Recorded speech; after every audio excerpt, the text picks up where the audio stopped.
कहानी मयंक और विभा की है। मयंक एक अच्छी नौकरी करता था, लेकिन विभा की जाति का ना होने के कारण विभा के माता पिता शादी के लिए नहीं मानते हैं। पर जब दोनों अपनी मर्जी से शादी कर लेते हैं तो क्या है विभा, 6 साल हो गया है शादी को, लेकिन एक दिन नहीं गया कि तुम माँ पापा को याद कर परेशान नहीं होती। मैं कितनी कोशिश करता हूँ कि तुम सब भूल जाओ। कोई नहीं भूल पाता है मयंक। माँ पापा को कोई कैसे भूल सकता है। तभी सास का फोन आता है। माँ लो, विभा से बात कर लो, आज उसे अपनी माँ की बहुत याद आ रही है। बेटा विभा, मैं आ जाऊं? हम दोनों चलेंगे तेरे माँ पापा के पास। बोलो। ना माँ जी, वो आप लोगों को कुछ बोलेंगे तो मुझे और भी बुरा लगेगा। आखिर आप भी मेरी माँ ही तो हैं। अरे सुन लेंगे ना यार, कोई बात नहीं, बोलेंगे ही ना। चलो माँ, मैं फोन रख रहा हूँ। वो क्या है ना, आज विभा को लेकर डॉक्टर के पास जाना है। बहुत दिनों से इसके सर पर लगातार दर्द हो रहा है। अरे हाँ हाँ, ले जा बेटा, सर दर्द को हल्के में नहीं लेना चाहिए। वैसे भी ना बहू सोचती बहुत है। मयंक माँ का फोन रख देता है और दोनों कार से अस्पताल जाते हैं। लेकिन जैसे ही वो लोग अस्पताल जाते हैं, विभा को स्ट्रेचर में नर्स उसकी माँ को लेकर जा रही दिखती है। मयंक, माँ, मयंक वो मेरी माँ है। इतने सालों बाद देखी भी तो इस हाल में मैं उनके पास जा रही हूँ। अरे रुको, कहीं वो लोग तुम्हें देखकर और परेशान ना हो जाए, या फिर तुम्हें कुछ बोल ना दे विभा, तुम फिर परेशान हो जाओगी। मयंक, कैसी बात कर रहे हो? वो माँ है मेरी। विभा पास खड़े अपने चाचा चाची से बात करने की कोशिश करती है, लेकिन वाह, तेरे जैसी बेटी जिसकी हो वो तो मर ही जाए तो अच्छा है। वैसे पार्क में पैर फिसला है तेरी माँ का, रीढ़ की हड्डी टूटी है। रिद्धि को चाची की बात का बिल्कुल बुरा नहीं लगता। शायद वो सुन ही नहीं रही थी कि चाची क्या कह रही थी। वो सीधे माँ के कमरे में जाती है। कौन है आप? ये मेरी माँ है, मेरा नाम रिद्धि। रिद्धि नाम है ना आपका? दर्द में भी ये आपका ही नाम ले रही थी। हाँ, ये सुनते ही रिद्धि का कलेजा मुंह में आ जाता है।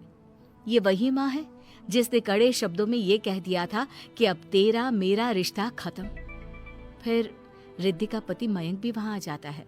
सामने खड़े होते हैं रिद्धि के पिता। पापा, क्या हुआ माँ को? वो पार्क में गिर पड़ी, रीढ़ की हड्डी में चोट आई है। रिद्धि पिता की तरफ देखती है, लेकिन पिता मुंह फेर लेते हैं। पता है मयंक, माँ दर्द में मेरा नाम ले रही थी। मेरी माँ मुझे याद कर रही थी मयंक।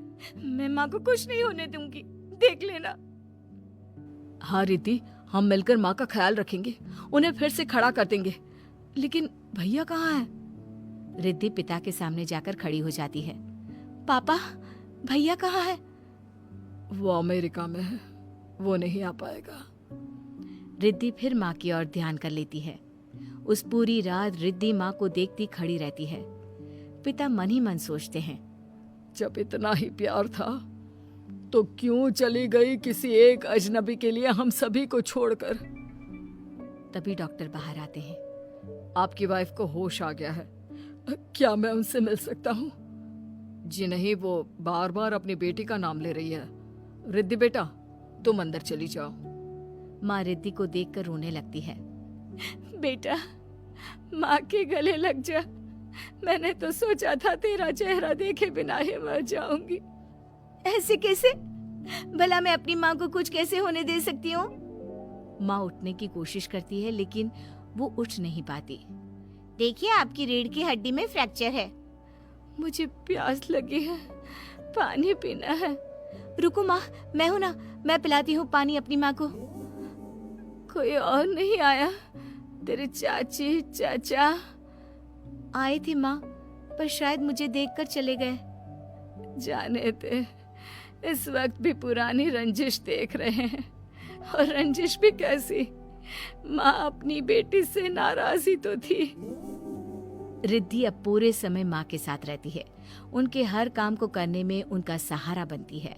फिर एक रोज, आज आपको चलने की कोशिश करनी थी, लेकिन हमारे फिजियो के डॉक्टर नहीं आए जो आपको पकड़कर चलाते, तो फिर आज। डॉक्टर साहब, मैं हूं ना, मैं माँ को चलने में मदद करूंगी। रिद्धि माँ को चलाती फिराती, उनके खाने पीने का ख्याल